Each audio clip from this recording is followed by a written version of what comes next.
மணி வான்மழை மேகங்கள் நீர் தெளிக்க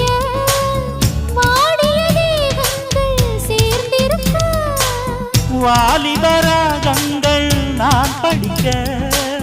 நூலிடை தாழாமல் நீ துடிக்க சின்ன பூவை தேன் நிலாவை தொட்டு விளையாட ஆனந்தம் கூடாதோ பாண்டியனின் ராஜ்யத்தில் புயலால வேண்டி நின்ற பைங்கிளிக்கு புயலால கையில் தந்தே கல்யாண மாலை மையல் கொண்டே